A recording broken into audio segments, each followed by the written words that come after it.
Welcome to a video that might just change the way you approach training your dog forever. If you've ever felt like you're banging your head against the wall, trying the same techniques over and over with no progress, then this video is for you. Here's the thing, if you don't follow these core principles, you'll never crack dog training.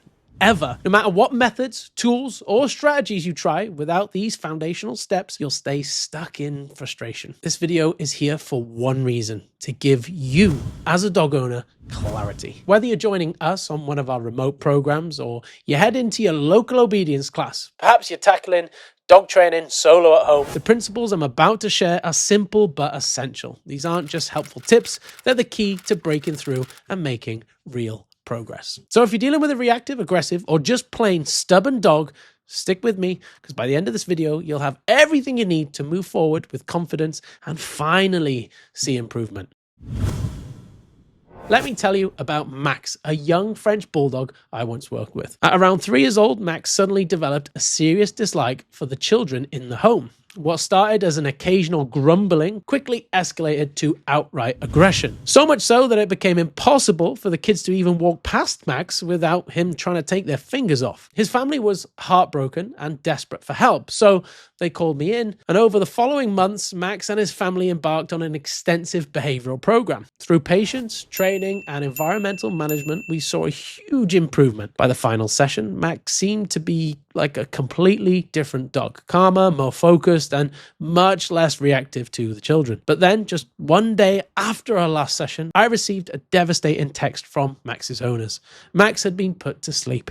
A recent scan revealed that Max had been suffering from a bulging disc in his spine, causing chronic pain. The vets explained that his pain was likely played a massive role in his sudden aggression. It wasn't that Max didn't like the kids, it was just that he was hurting, and like many animals in pain, he became overly defensive. This brings me to one of the most important lessons I've learned as a dog trainer: pain changes behavior. If you've ever heard the fable of the lion with the thorn in his paw, you'll know exactly what I'm talking about. The lion wasn't naturally aggressive or irritable. It was the constant searing pain from the thorn that made him lash out. Dogs are no different. When they're in pain, they can't explain it to us, and their behavior becomes their way of saying something's wrong. Since that day, I've made it a non-negotiable rule to always ask clients whether their dog is in good health before starting any training. But even if I have an inkling that something isn't quite right, whether it's unusual aggression, reactivity, or sudden lethargy, I push them to get another thorough checkup before we go any further. The sooner you find the thorn, the sooner you can help your dog feel better and start making progress.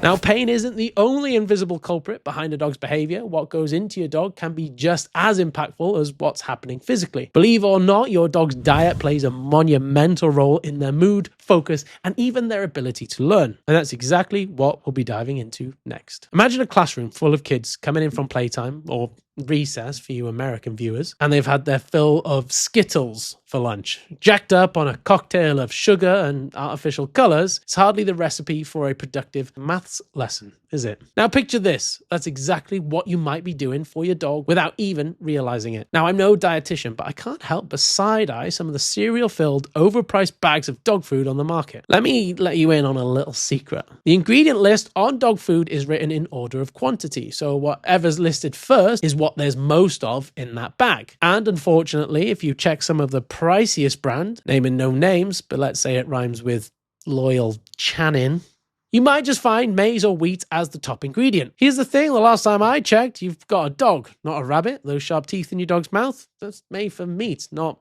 grains.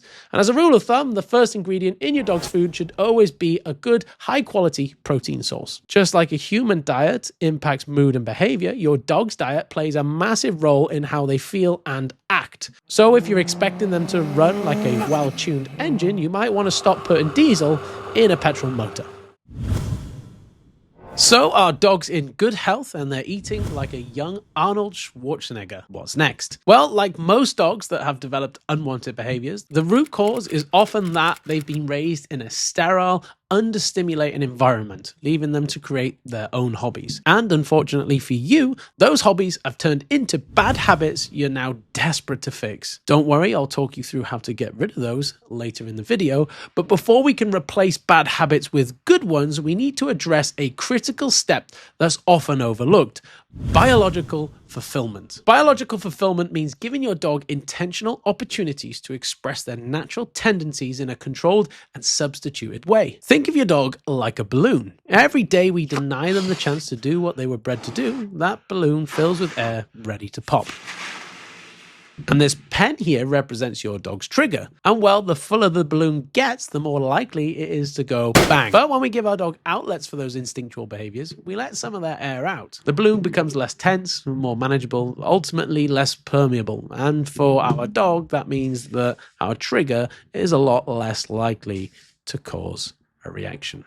Now, does this mean you need to go out and buy a flock of sheep for your border collie? Of course not. But it does mean you'll need to go and get creative about incorporating biological fulfillment into their daily routine. Whether it's introducing scent work or tug games or controlled fetch, the key is to provide them with something that ticks that little box in their head and scratches that metaphorical itch. Not only will this make them happier and more relaxed, but it'll also pave the way for more effective training. Okay, so now that we've got all the preliminaries out of the way, that's not easy to say, preliminaries, let's dive into the juicy stuff. But fair warning, what I'm about to say goes against everything you've been fed by social media dog training.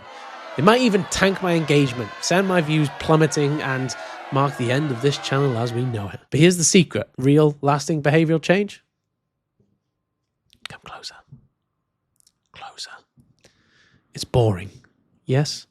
Boring. Stay with me for a minute though, because if you can wrap your head around this following concept, it might just change how you think about training your dog forever. You see, so often I get asked the same question, whether it's on Instagram, can I say Instagram on here? WhatsApp, or maybe carrier pigeon if they were still a thing. What do I do when my dog does this? And here's the mindset shift I want to give you today. We train dogs for moments, not in moments. So if you're going to write anything down, let it be that. This isn't just about putting out fires as they happen, whether you're working to address reactivity, reduce anxiety, or maybe just manage general chaos. Success comes from what we do outside of the moment to prepare our dogs to tolerate the moments that they find hardest. Marcus Aurelius once said, "You must build up your life action by action and be content if each one achieves its goals as far as possible." That's the game plan here. Brick by brick, moment by moment, we lay the foundation so our dog can handle the tough stuff. For example, teaching your dog to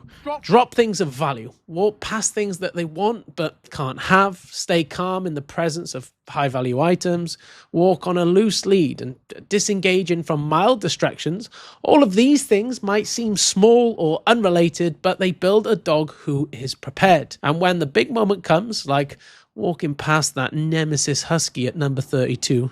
So was a husky, isn't it? You'll find that all those boring exercises creates a dog who can handle it with grace. So if you're not sure where to start, I've got a video right here that'll help you take those first steps, because it's not the magic of training in the moment, it's the preparation that makes the magic happen.